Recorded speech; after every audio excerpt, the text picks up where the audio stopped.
সাধনা কাউকে ভুল পথে নিয়ে যায় না তো, কারণ সাধনা করছে মানে আপনার কাছে একটা পাওয়ার আছে, এবং সেই পাওয়ার বা সেই অরা যদি আপনি নেগেটিভলি ইউজ করেন, ডেফিনেটলি আপনার সাথে নেগেটিভ হবে, হুম, আপনার দ্বারা অবশ্যই আরো হবে, কিছু মানুষ নেগেটিভ হবে। একদম হবে। তাই আমার বক্তব্য যে সাধনা ভুল পথে নিয়ে যাচ্ছে না তো। দেখুন, একটা কথা আমি আজকে বলতে চাই এখানে, যেহেতু আমি নিজে বাঙালি এবং আমার মনে হয় অনেকেই শুনবেন পডকাস্টটা, যতজন শুনবেন হয়তো বেশিরভাগই বাঙালি বা বাংলা বোঝেন। বাঙালি খুব হুজুগে মানুষ, ঠিক। তাই তো? আমাদেরকে একটা জিনিস খুব নর্মালি আজকালকার দিনে বোঝানো হচ্ছে সোশ্যাল মিডিয়াতে, সাধনা খুব সহজ একটা কাজ, ইজিলি করা যায়। তো আমরা চাইলেই এই সাধনাটা মোটামুটি ধরুন 21 দিনে কমপ্লিট হবে, এই 20 দিনে হয়ে যাবে, 2-4 দিনের মধ্যে একটা মেডিটেশনাল কোর্স করো, তোমার কাছে এঞ্জেলস আসবেন। এঞ্জেলস আমরা ইংলিশ ইউজ করলেও কথাটার মানেটা কিন্তু দেবদূত, পড়ি। তো আসবেন, এটা হবে ওটা হবে, আমাদেরকে এরকম একটা গল্প শোনানো হচ্ছে। তো আমরা বাঙালিরা কি করছি না, ওই মানে ট্র্যাডিশনটায় দৌড়াবার জন্য ওটাতে আমরা গিয়ে আগে নামটা লিখিয়ে দিচ্ছি, আমি সাধনা করব। সাধনা জায়গাটা কিন্তু খুব টাফ। কেন টাফ? প্রথম সাধনা, আমি প্রথমেই বলেছি, একাকিত্ব থেকে সাধনা শুরু হয়।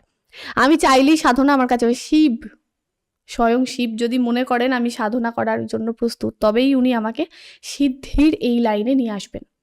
এটা অনেক গভীর একটা ভাব বলে ফেললাম। সোশ্যাল মিডিয়া সংক্রান্ত যদি আমি আপনাকে বলি, তাহলে এই 20-21 দিনে না কোনো সাধনা হয় না। এবং সাধনার সর্বপ্রথম পদক্ষেপই হচ্ছে মৃত্যু। হ্যাঁ, বিতর্কিত লাগলো কথাটা? মৃত্যু। যদি আপনি সাধনার সেই শীর্ষে পৌঁছতে চান, তাহলে অবশ্যই আপনার মৃত্যুকে আপনাকে চোখের সামনে একবার হলেও দেখতে হবে, এবং সেখান থেকে আপনার নতুন জীবন হবে, নতুন জন্ম হবে, এবং আফটার দ্যাট আপনি সাধনায় যেতে পারবেন। সাধনা জায়গাটা খুব সহজ না। সাধনা করতে গেলে এখানে ফ্যামিলি, ফ্রেন্ডস, বহু কিছু, এমনকি নিজের পার্সোনাল লাইফ অবধি হ্যাম্পার হতে পারে।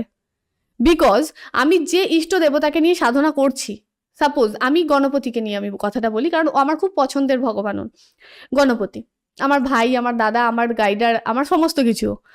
তো আমি প্রথম বলি গণপতিকে নিয়ে। আমি যদি কোনো ভুল মানুষের সান্নিধ্যে আসি, সাপোজ সেই মানুষটা আমার জন্য, এটা আমার লাইফে হয়েছে, বহুবার হয়েছে, রাদার এটা সমস্ত স্পিরিচুয়াল মানুষের লাইফে হয়, তো যারা সাধনা করছে। তো যখন আমি কোনো ভুল মানুষের সান্নিধ্যে আসছি, তাকে বারংবার বিশ্বাস করছি বা তার প্রতি একটা ডিপ ট্রাস্ট তৈরি হচ্ছে, ফট করে সেই জায়গায় সেই রিলেশনটা ব্রেক করিয়ে দেয়। থাকতে দেবে না এমন কোনো মানুষকে লাইফে, যে মানুষটাকে আমরা হয়তো জানি ভুল করছে, ঠিক আছে, ইমোশনালি তো কোথাও আমরা ডাউন, চলো মেনে নিলাম, ক্ষমা করে দিলাম।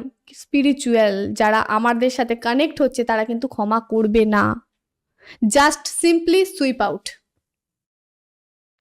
সিম্পলি সুইপ আউট করে দেয়। লাইফে কিন্তু বহু এমন ইম্পর্টেন্ট পার্টস ব্ল্যাঙ্ক হতে দেখতে হবে। সাধনায় আসার আগে এটা কিন্তু মাথায় ঢুকিয়ে নিতে হবে, লাইফে বহু কিছু ব্ল্যাঙ্ক হতে চলেছে। আমি প্রথমেই বললাম আমার সাধনায় আসার কারণ আমার বাবা আমার আগে নিয়েছে, তবে আমায় দিয়েছে।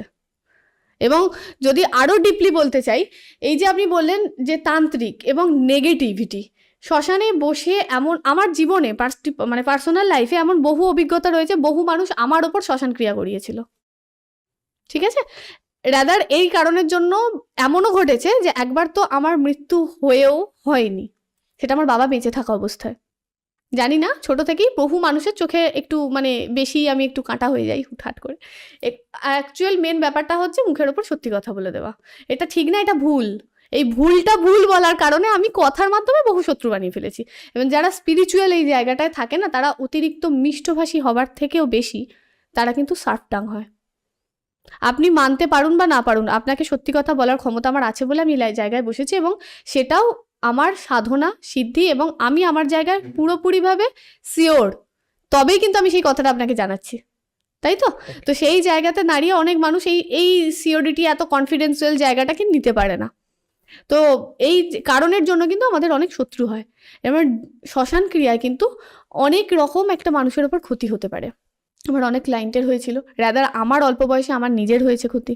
আমি জানি যে কি রকম ডেঞ্জারাস ক্রিয়া করে মানুষ অ্যাকচুয়ালি শ্মশানটাকেও নেগেটিভ জায়গা বানিয়ে ফেলছে। হ্যাঁ, আমরা শুনে এসেছি শ্মশান খুব পজিটিভ ভাইবের, শ্মশান খুব পজিটিভ ভাইব্রেশন দেয়, এক্স্যাক্টলি, কারণ শ্মশানে সবকিছু শেষ এবং মুক্তি লাভ করে। তখন পজিটিভ তো থাকতে পজিটিভ, আমরা ভয় পেয়ে আলাদা ব্যাপার, বাট হ্যাঁ থাকতে আমরা ভয় পাই ভাইব্রেশনটাকে। ওই যে আপনি বললাম আপনাকে, ওরা অন্য ডাইমেনশনে থাকেন, আমরা অন্য ডাইমেনশনে আছি। আমরা শ্মশানে গিয়ে হুট করে যদি মনে করি এখানে আমরা পিকনিক করব, হ্যাঁ করে অনেক বাচ্চা কাচ্চা ছেলেরা, আমার ভাইয়েরাও করেছে একটা টাইমে শ্মশানে গিয়ে পিকনিক টিকনিক, কিন্তু ওরা অসুস্থ হতো। আমি বারণ করতাম, যাস না, করিস না, উচিত না। ওটা ওনাদের রাজত্ব। আমরা ওখানে গিয়ে রাতের বেলায় ডিজে গান চালিয়ে যদি এখন মনে হয় যে আমরা ওখানে পার্টি করব, ইজ দিস পসিবল? এটা কখনো সম্ভব? মানে আমার বাড়িতে আমি অন্য কাউকে ঢুকতে অ্যালাউ করছি না। কেন অ্যালাউ করবো?